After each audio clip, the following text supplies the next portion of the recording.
Optimizing your hero equipment build is the most important thing to focus on if you want more 3 stars. So let's break down the best hero equipment combos for the 10 best attack strategies regardless of your town hall level. Let's first start with the Queen Charge Lalo. Since this army focuses more on the Queen to remove key objectives and the Warden to provide support for the Lavaloon, these sets are the best for each town hall level in this attack strategy. Since you are using the Queen to charge in and remove defenses and key objectives, such as the enemy heroes and the enemy CC, you will want to run the Frozen Arrow plus the Invisibility Vial, as it's the most consistent option for her in this army. If you don't have the Frozen Arrow though, the Archer Puppets are your second best choice. As for the Warden, he focuses on mostly supporting the Lavaloon by granting them even more HP to survive more DPS. So the most reliable set is the Life Gem with the Eternal Tome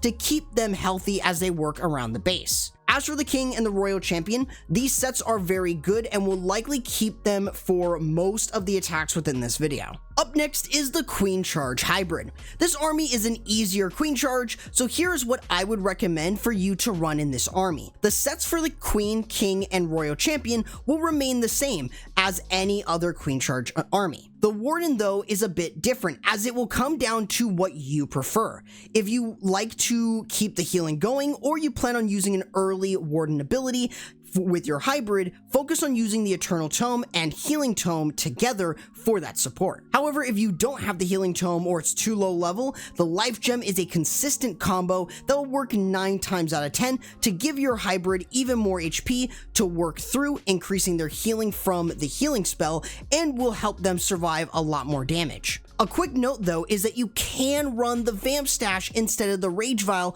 with the King if you feel like that's going to get you better value if he's just used for funneling in this army. Let's look next at the Super Bowler Smash. This smash attack has a lot of flexibility with different heroes and their abilities, so here's what I would recommend for each hero at each town hall level. With the Archer Queen, you will have plenty of options as she is being used within the base to support your Super Bowlers. You can run the Invisibility Vial with the Frozen Arrow, which is always a good choice, but if you don't have the Frozen Arrow, run the Healer Puppets for even more healers, just in case any of your healers that you bring with your army die out. For the Grand Warden though, you often can choose between the Life Gem and the Healing Tome. Both can synergize extremely well with Super Bowlers and will often depend if you are taking an Apprentice Warden or which of the two equipment is a higher level. Another thing to note is that within these type of smash attacks, unless your King is being used for funneling, you can send the King into the base with the Spiky Ball and the Giant Gauntlet instead of the Rage Vial. Next up is the Super Witch Smash. This smash attack has gotten better over time by allowing much more versatility, especially with the Warden. So here's what I would recommend for you to run in this attack. While each hero will remain the exact same as any smash attack, the Warden has surprising amounts of flexibility in this army. You will always want to run the Rage Gem, but you have the choice between the Eternal Tome for supporting the Super Witches if you're not comfortable with them taking any damage, or the Fireball, as it provides huge amounts of support by clearing out defenses, making it much easier for you to smash bases with it.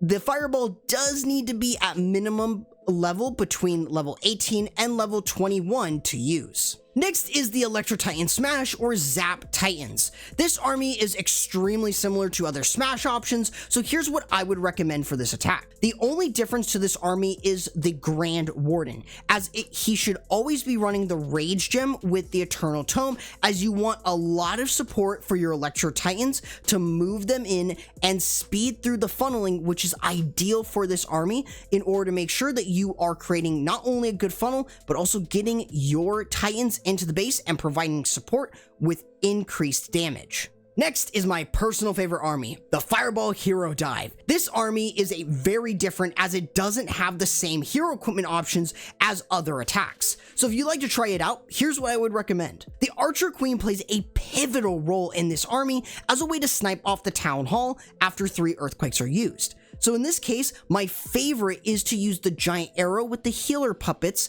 if you are going to be taking damage early on.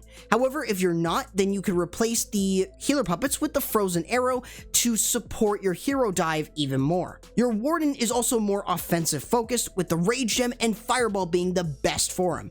Let's also look at the Blizz/Zap Lavaloon attacks. Unlike other Lavaloon armies, these specifically need the heroes to provide support before the Warden and Lalo are sent in. So here is what I would recommend for this army. The King does have an option outside of his best set. You can run the Spiky Ball with the Gauntlet if both abilities are maxed, but outside of that, just stick to using the Rage Gauntlet combo. The Archer Queen wants to get as much value as she can, and keep survivability for her is a must, which is why running the healer puppets with the invisibility vial is her best option. Now the Warden is where things get interesting, as you can often run the Life Gem and the Eternal Tome for more HP with the Lavaloon, or you can run the Healing Tome with the Eternal Tome if you're going through high DPS areas or dealing with the Town Hall. Next up is Electro Dragon Spam. This is an army most people were waiting for, but these will work for most air spam options.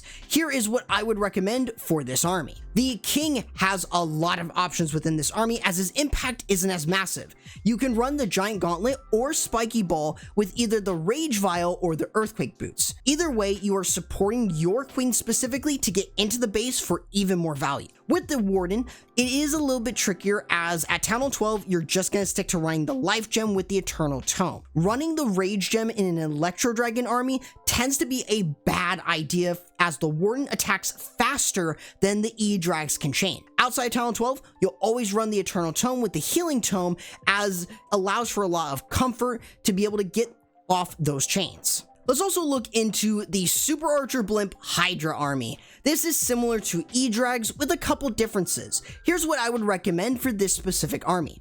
Out of all the heroes, the Warden stands out, considering you have two possible choices.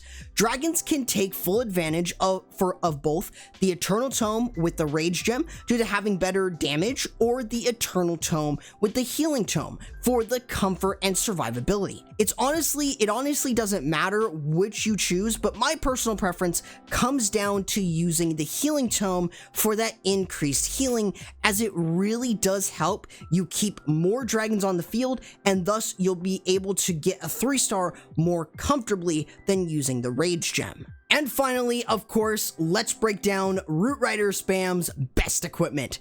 This army is very easy to understand, and really it's only available at 2 Town Hall levels that can really run it. So here's what I would recommend for this. For this type of army, the Queen should be running the Frozen Arrow with the Healer Puppets, as this gives her ability to funnel and stay alive on her own, which is a great way in order to provide a lot of support for your entire attack, whether she's in the base or if she's alone on the outside. As for the Warden, just stick to running the Eternal Tome with the Healing Tome, as Root Riders very much can take full advantage of both sets of abilities. Of course, you can also run the Barbarian King with the new Spiky Ball and the Giant Gauntlet if he's in the base. He can still get some pretty good value, and in case he hits a tornado in the core, he can actually do instant damage.